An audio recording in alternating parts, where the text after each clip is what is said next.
Hello everyone, welcome back to my channel. So आप सब कैसे हो? आशा करती हूँ आप सब बहुत अच्छे होंगे। और फ्रेंड्स, मेरी बात करो तो मैं भी बहुत अच्छी हूँ। और फ्रेंड्स, इससे पहले मैं एक और ब्लॉग बना चुकी हूँ। उसमें मैंने चाय बनाई थी, चाय रेडी किया था। तो चाय से मेरा गैस बेकार हो गया है, तो जल नहीं रहा था गैस। और फ्रिज भी बहुत बेकार पड़ा है। तो आप लोग बोल रहे थे कि मैम फ्रिज क्लीनिंग का ब्लॉग लाओ, तो फ्रिज क्लीनिंग का ब्लॉग बहुत ही जल्द आएगा। और मेरा फ्रिज काफ़ी गंदा हो गया है, सब्ज़ी भी फैल गई है। तो उसमें अब फ्रिज हाई पे कर दिया तो सब्ज़ी सूख सी रही। मैं सोच रही थी कि ना उसको मैं साफ़ ही कर दूँ। और यहाँ मेरे भुट्टे हो रहे हैं, चटक मटक भुट्टे। तो भुट्टे किस किस को पसंद है, हाथ ऊपर करके मुझे जल्दी बताइए। हाँ सॉरी, हाथ ऊपर तो आप लोग कर नहीं सकते हो, हाथ ऊपर करोगे तो मुझे देखोगे ही नहीं। तो आप लोग मुझे कमेंट कीजिएगा, ठीक है ना? कमेंट कीजिएगा किस किस को भुट्टे पसंद है। तो मैंने भुट्टे भून लिए हैं और मैं लगा रही हूँ नमक और नींबू भुट्टों पे। तो 2 भुट्टे रह गए हैं और 3 लोग हैं। तो देखते हैं क्या क्या होता है भुट्टों के साथ, कौन खाता है, किसको खाने को मिलता है, किसको नहीं। तो मुझे तो भाई भुट्टे, वैसे क्या है, मेरे घर में पहले खेती थी, जब हम गांव में रहते थे तो भुट्टे की खेती होती थी। तो मैं भुट्टे खा खा के बहुत परेशान हो गई, बहुत बोर हो गई।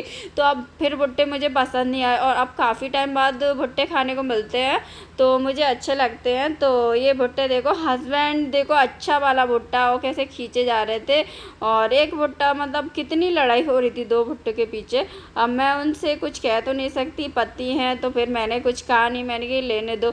और हाँ, फिर डुगू बोला, पता नहीं उसको मम्मी, मतलब उसको पता था कि मम्मी को गुस्सा हो जाएगी और मम्मी को बहुत अच्छा लगता है भुट्टा।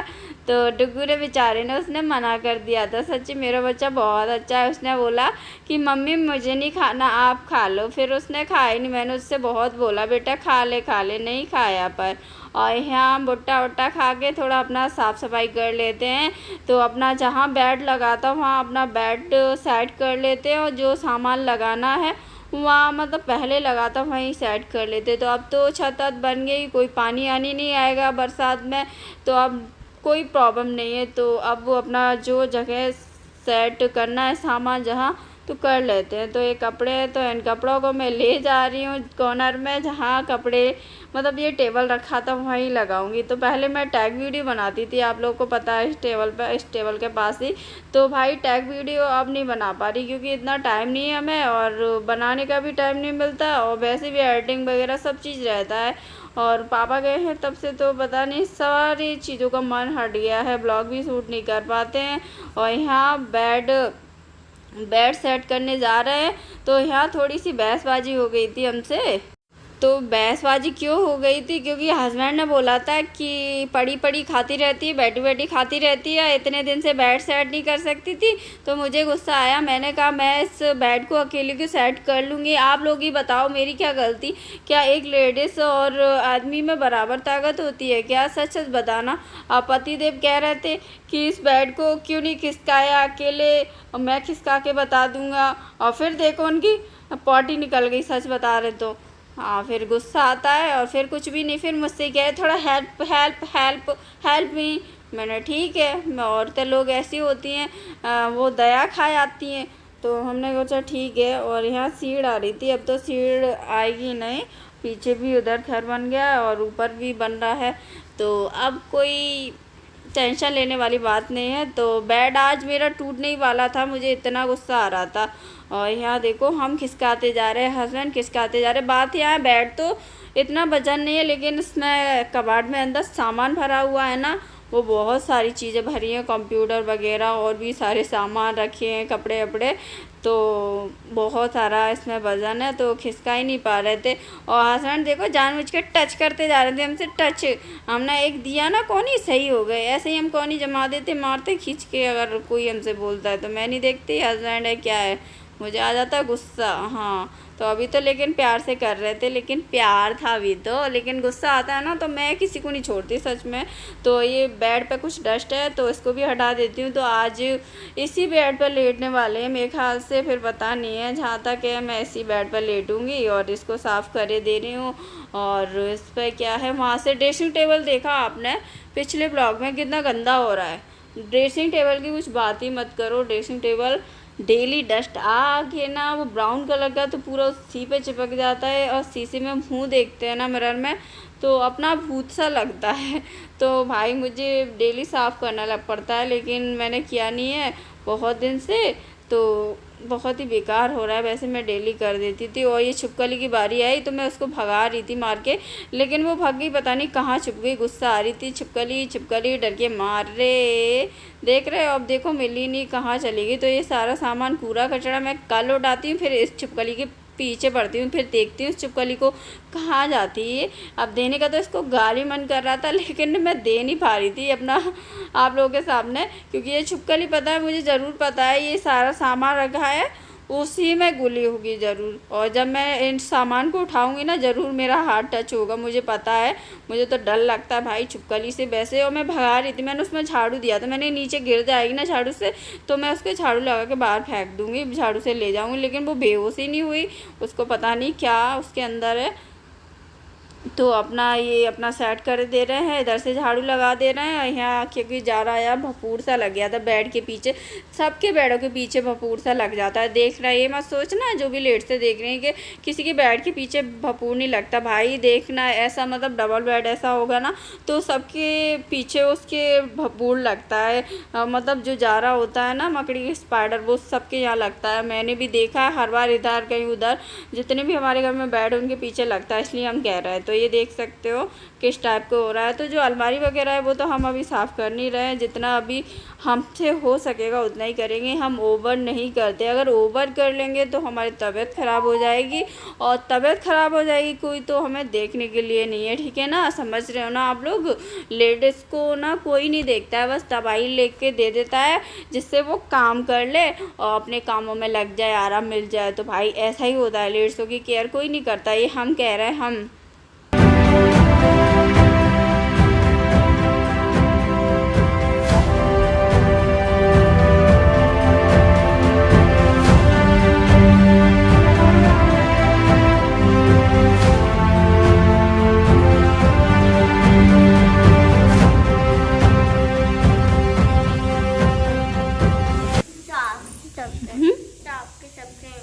सबकी सब्जी सही बता दूँ।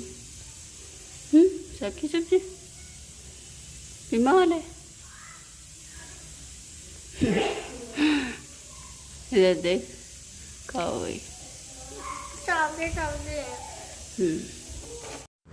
तो हमारे बच्चे की है तबीयत ख़राब, और हमने उसको प्यार से गोदी में बिठा लिया है। जब बच्चे बीमार होते हैं तो बड़ा प्यार आता है उन पर एकदम। फेस देखो उसका कितना डाउन हो गया है जब से उसके दादाजी ना एक्सपायर हुए हैं। तो उसको कोई प्यार करने वाला नहीं है ना, जो दादाजी प्यार करते हैं ना वैसा प्यार कोई नहीं करता है, सच बोल रहे हैं।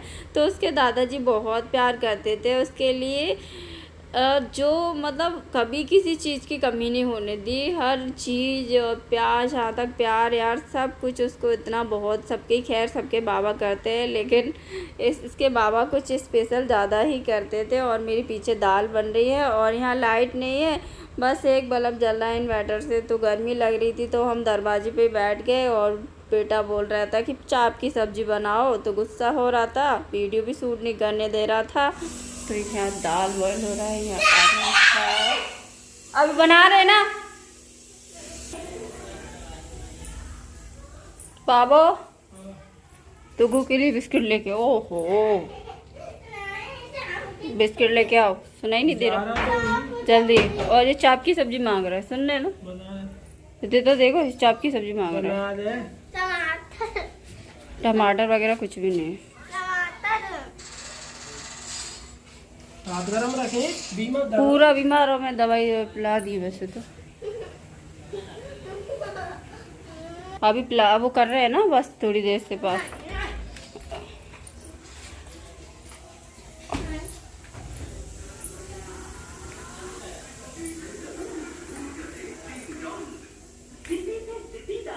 हो गया। और ये टफ रखा हुआ, और ये सुबह पे करेंगे दोपहर।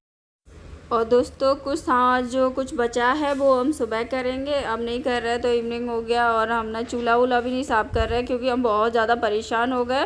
तो दाल रख दी बॉयल होने के लिए, दाल बॉयल हो गई है और एक ब्लैक कलर की दाल है, उड़द की दाल, उड़द चने की। तो इसको बॉईल कर लिया और अच्छे से मसल लेते हैं। मसलने से क्या होता है ये सारा इसमें ना मतलब बहुत अच्छी बनती है, मतलब इकट्ठा रबड़ी लब सी बन जाती है, ऐसा हो जाता है। अगर बनना वैसी बना दो ना तो दाल अलग पानी अलग ऐसा हो जाता है। तो ये काली वाली दाल है उड़द की दाल मुझे बहुत पसंद है। इसमें हींग और धनिया और लहसुन ये 3 तो बहुत ही ज़रूरी होना है। तो हरी मिर्च की बनता है तो बहुत अच्छा लगता है मेरे को। तो धनिया बगैर सब्ज़ी नहीं अच्छी लगती, जब धनिया नहीं होती तो मुझे रोटियां कम खपती है। तो मेरी दाल बननी है और मैं धनिया वॉश करके रख देती हूँ और जब दाल बन जाएगी तब मैं धनिया डाल दूँगी। और हस्बैंड को धनिया पसंद नहीं है, मुझे धनिया पसंद है। तो जब भी पता है मुझे ना हस्बैंड से बदला लेना होता है तो मैं धनिया सब्ज़ी में डाल देती हूँ, फिर वो खाना नहीं खाते हैं, फिर गुस्सा करते हैं। तो ऐसा है ना बढ़िया आइडिया उनसे बदला लेने का। तो हम अपना कचरा वचरा फेंक के और फिर रूम में चले गए थे। हाथ मिर्ची की थे, मिर्ची काट गए थे, धो भी गए थे, लेकिन ना तो पहुंचना बाकी था क्योंकि मिर्ची काट के और हाथ ना धो तो अगर कहीं स्किन पर लग जाए तो बड़ा जलन होता है। तो साबुन से हाथ धो चुकी मैं और मैंने हाथ भी पोंछ लिए हैं। अब मैं रोटी बना लेती हूँ, तो रोटी बना लूँगी, उसके बाद मिर्ची नहीं लगेगी हाथ में और फिर बर्तन वर्तन भी साफ़ कर लूँगी। तो यहाँ मैं रोटियाँ बना रही हूँ, रोटियाँ सेक रही हूँ और कैमरा मैंने बैक साइड में पीछे रख दिया था फ्रिज के ऊपर। और यहाँ बेटा भी रोटी मांग रहा था कि मम्मी रोटी दे दो, और दुग्गू को वैसे चाप मांग रहा था, लेकिन चाप बनाने के लिए टमाटर नहीं थे। तो टमाटर सुबह में मंगाएंगे जब कहीं चाप बनाएंगे। तो टमाटर और ना ही दही कुछ भी अवेलेबल नहीं था घर पे इस टाइम। तो पता है टमाटर के भाव, भाई टमाटर के भाव बहुत ज़्यादा है, टमाटर खाना ही मुश्किल हो रहा है। तो कोई ना, लेकिन सुबह थोड़े से लाएंगे, अगर चाप खानी है तो टमाटर भी लाना पड़ेंगे। और यहाँ हम गोल गोल रोटियाँ बना दे रहे हैं, सॉरी हम गोल गोल रोटियाँ नहीं बनाते, थोड़ी थोड़ी टेढ़ी मेढ़ी हो जाती है, सच बता रहे हैं, हम खुद कह रहे हैं। सच में ना डुग्गू, मम्मी की रोटी टेढ़ी हो जाती है ना, तो हम वॉइस ओवर कह रहे हैं। डुग्गू हमारे यहाँ बैठा है और डुग्गू को हमने खाना दे दिया है और पति देव अभी नहीं खा रहे, बोल रहे थोड़ी देर से खाऊंगा। और सास भी बोल रही है कि थोड़ी देर से खाएंगे। मेरे यहाँ सब लोग इकट्ठे बैठ के खाना नहीं खाते। बहुत ही ऐसा दिन आता है जब कभी ऐसा होता है, वरना तो सब गरम गरम खाना खा लेते हैं। मतलब जैसा बनता जाता है खाते जाते। शाम के टाइम ऐसा ही होता है, क्योंकि शाम के टाइम उतना रोटी हम बनाते हैं कि हम उनसे कह देते कि खा लो, उतनी हम रोटियां बनाएंगे। और यहाँ ये रोटियां सुबह की थी, वो उन पे हमने ऑयल लगा लिया है तो पराठा टाइप का बन गया। और 2 रोटियां लेकर आए, 2 पराठे लेकर आए और ये दाल लेकर आए। इसमें मैंने घी डाला है और रोटी भी चिपक के, तो घी मैं बहुत ज़्यादा खाने लगी हूँ।